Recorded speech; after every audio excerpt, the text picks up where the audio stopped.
Hey guys, how you going? Hope you're all doing very well. This evening I'm going to be doing another movie review for you all, so hopefully you find this one interesting. This movie is a dark drama from South Korea, Korean language English subs, released in the year 2014, directed by Kim Ki-duk, and this film is called 101. So 101 is about a young girl who's brutally murdered by a group. We don't know why she was murdered. All we know is that there were 7 people responsible. So fast forward a few years, now this mysterious vigilante group are going to kidnap each and every one of these 7 people and going to torture them and force them into a confession. But unfortunately, the more the torture starts to take place, the more extreme it's getting from their leader. So half of this group have second thoughts about what they're doing and whether or not it's right, and it's starting to really play on them. But unfortunately, the other half believe what they're doing is righteous and that they're starting to turn against each other. So not only do they have to try and track down the few remaining, but they also have to try and keep themselves from imploding and ruining everything that they set out to do. So whether or not they do is something you're going to have to find out for yourself, because that's as far as I'm going with my synopsis. Now my thoughts on 101. I was actually very intrigued to see this movie for 3 reasons. Number one, it is a South Korean movie that no one really talks about, and so it really went under the radar, and for that I wanted to know what this movie was all about. Number 2, Kim Ki-duk was the filmmaker. Kim Ki-duk was a very divisive figure. Unfortunately, I only found out recently that he died 6 years ago from COVID complications, and so that was a great shame. It's very sad because he was definitely a director that was very courageous. So he wasn't scared of actually being received in a negative way. He actually made movies based on what he wanted, and that was what gave him that cult following.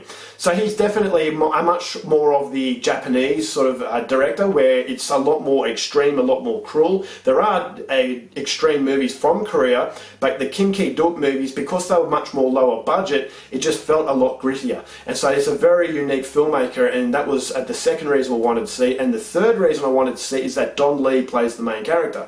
Don Lee is a fantastic actor, one of my favourite action actors. He not only does he have a hulking presence that's very believable, but he has a really likeable personality. But in this movie, he plays a much more darker character, and so I thought, alright, how versatile is Don Lee? So that were the 3 reasons why I wanted to go and see it. Because it was unknown, because not many people talk about it, I was much more curious than excited to see it, and I had my fingers crossed that it would be absolutely fantastic. But unfortunately, after watching 101, this can go onto the pile of films from Kim Ki-duk that are actually quite insufferable.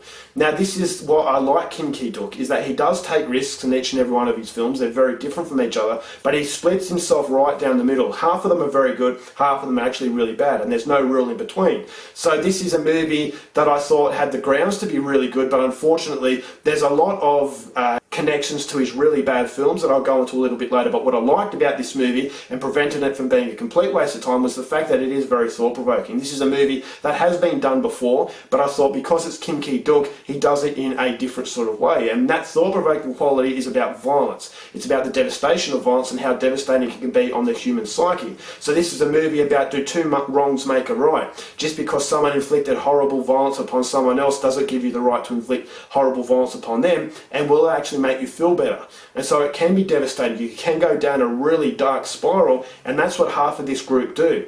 So not only do you have a movie about revenge, but you also have a movie about consequences of that revenge. And I thought the riveting aspect of the family dynamics within this vigilante group was a side plot that I thought worked really, really well. So it is going to make you think. There are other movies that actually do this better, but again, this is a Kim Ki-duk film, and it's going to show you the uglinesses of reality, but at the same time make you think about it and actually provoke that discussion. And so that was something I liked. I thought the low budget, as typical with Kim Ki-duk, really played to the grittiness and the realism that the movie has, and there were some scenes of violence that I actually thought were actually very effective, and so that was good. But unfortunately, that's where the positives stop, and this is where the negatives start.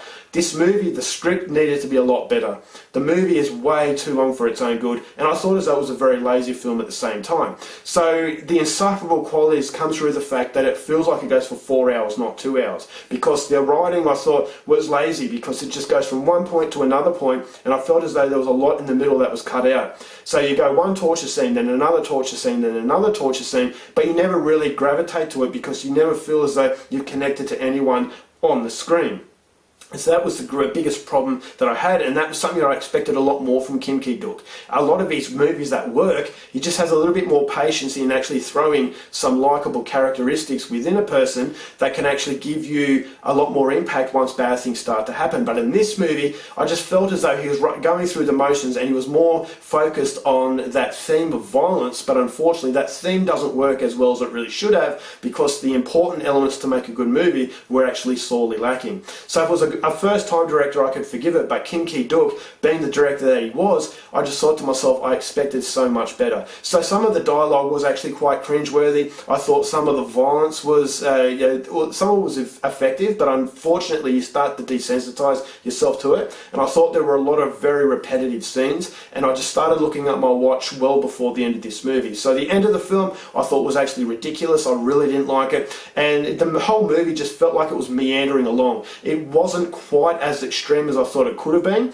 but it does have that thought-provoking quality of violence, but unfortunately it just felt very repetitive and at the same time insufferable, because I didn't gravitate to any of these characters. It doesn't give any time to these characters, and for a 2-hour movie it had more than enough time to flesh out these individuals, but it's not focused on that. And so unfortunately everything feels very hollow and it never really amounts to anything. So it pains me to say, because I wanted to like this movie, but if I'm being serious, I can understand why this went under the radar, and as a result of that I'm only going to give this film 1.5 stars.